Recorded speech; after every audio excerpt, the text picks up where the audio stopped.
Curse MMA here, and today I want to talk about two fighters. One who's a bad motherfucker, and the other who's a fucking pussy.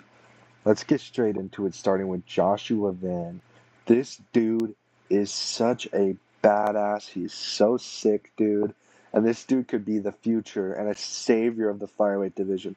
Now, I don't despise Pantoja. I get he has kind of a small, decent sized fan base. I do find him somewhat boring, though. I don't hate me, but you guys can admit until he gets finishes. So I'm not going to call him completely boring. But when he's not getting those finishes, it's not fun to watch. The only time it's really been fun to watch is when other people are making him engage in the striking, like when Brandon Moreno was doing it and stuff. But overall, yeah, it's just, he's not very entertaining to me, and I would like a new champ personally.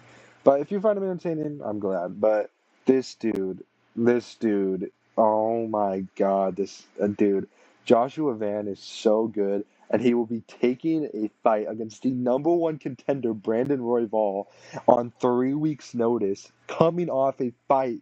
Oh, dude. He just fought or not fucking Bruno Silva. He literally just fought him 3 days ago, and he's about to fight again in 3 weeks against Brandon Royval. Now, this might come as a hot take. I think Joshua Van might just win this. Brandon Royval is a great, amazing fighter, obviously. He's number one contender. He's a great flyweight, but he has this tendency. I think this is going to be a striking match. People are underrating this dude's like takedown defense and stuff. He has great takedown defense. If you watch the Rutaisora fight, he literally attempted like 40 takedowns and got maybe two of them. Like, I get also he was so one dimensional. I mean, I would have been able to stuff the takedowns because how fucking predictable they were. But that was still a good performance for Joshua's ground game. He's literally just stuffing every takedown. And I just like look at this. Look at the date and how many times this dude fights. This dude has like 10 fights in 2 years. It's fucking absurd. He is so active, even with what like 8 canceled bouts in here. 1, 2, 3, 4, 5, 6, 7 canceled bouts, and he's still fighting almost 10 times in 2 years. It's fucking absurd. It's genuinely absurd. Now, I just want this dude is just such a like. I know everyone's talking about him. I've been a fan of his for a while now.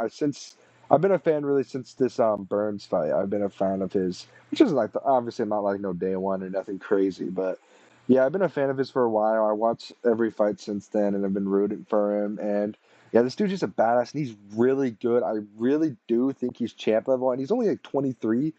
Like he has all the time in the world to even get better from how like good he already is.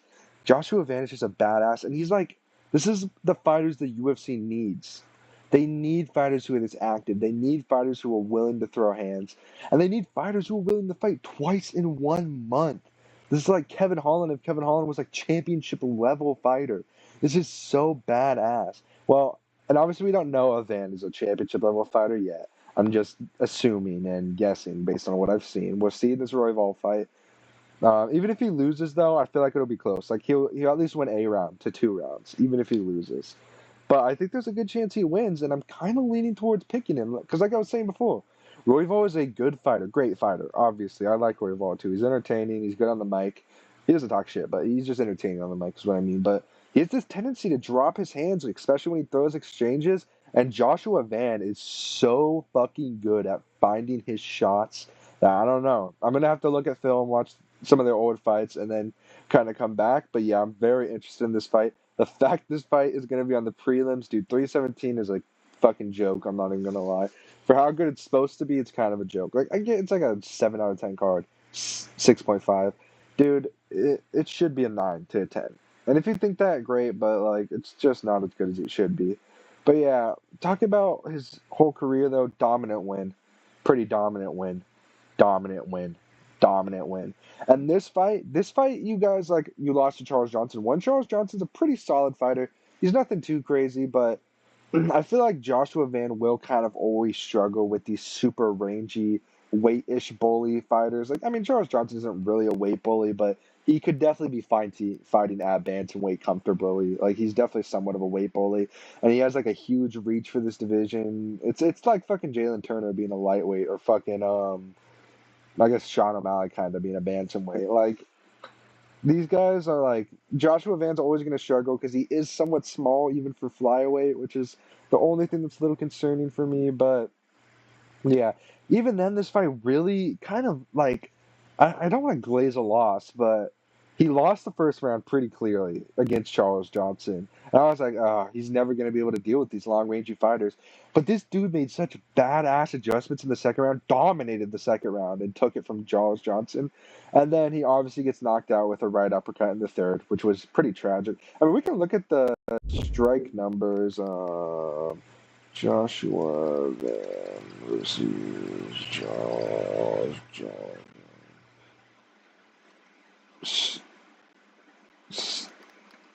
Stats. Ignore that.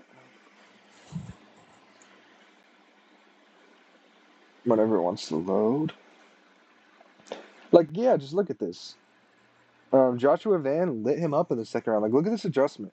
This is just such a great thing to see from a fighter who's like making adjustments like this. Now he did lose, but like I said, it is really just great to see, especially a fighter at such like a reach disadvantage, who's what 22 at the time. He's very young in his career, especially against a fighter who's pretty as solid as Charles Johnson. Charles Johnson's like to me a borderline top 15 to 12-ish guy to unranked. He's like solid. He's nothing too special, but I think he's a good fighter, and I just don't think this loss fucking is aging poorly at all.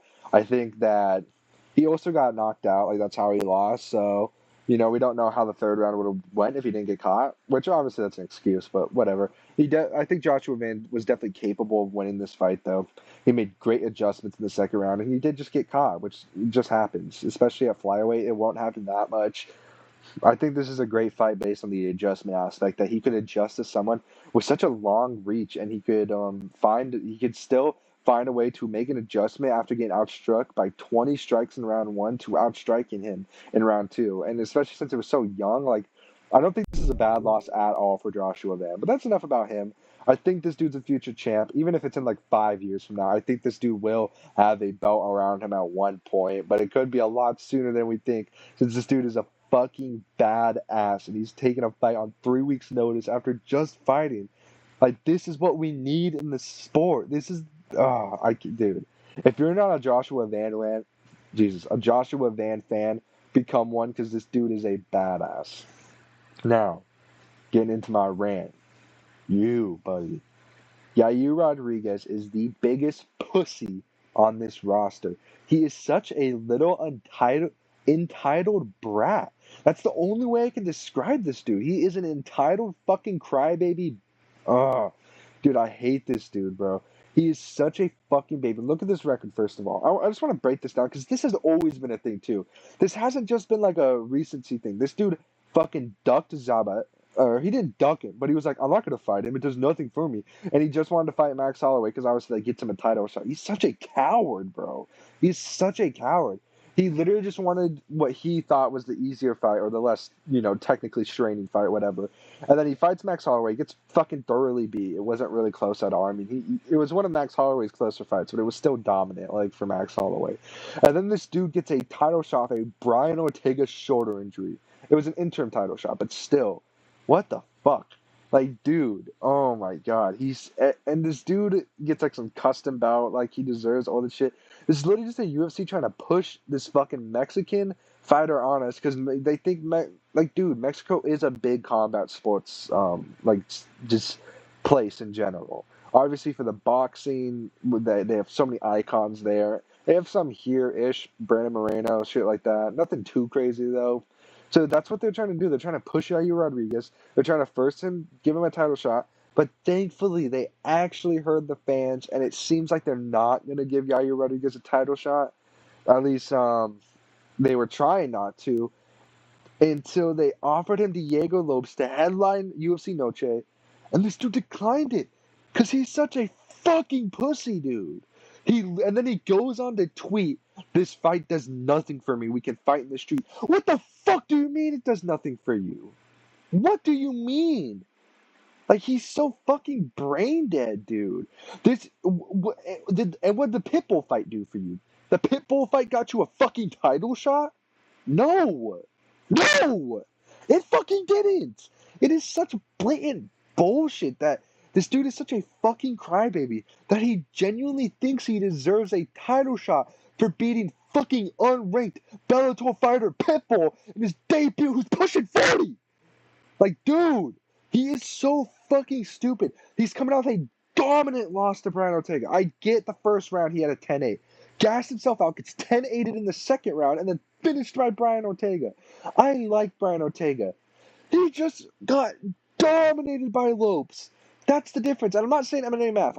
I'm not saying that means Lopes beats fucking Diego or beats Yair. But dude, like, you in no universe do you deserve a title shot. You're coming off 2 losses, okay?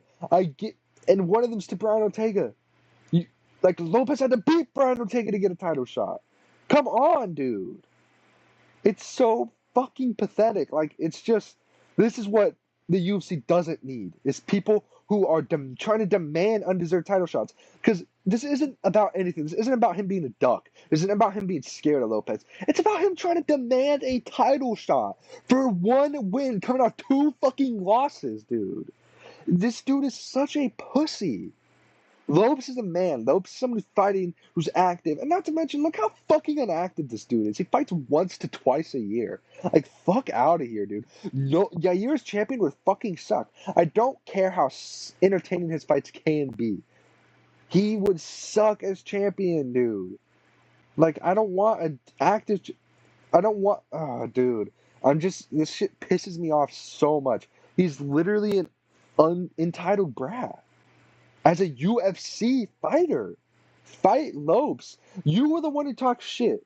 He was the one who started talking shit. I get it's whatever, Lopez's team did it first, or whatever, shit happened. But you started talking shit on the stage. You set it up.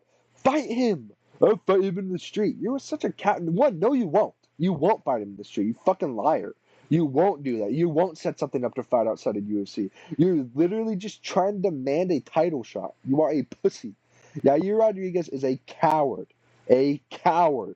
And the thing is the worst part, if you beat Lopes, you get a title shot. If Yair beat Lopes, would we complain about him getting a title shot? I think that's pretty justifiable. I would be like, you know what? That makes sense. I get that. I can get behind that. But, like, now? Absolutely the fuck not.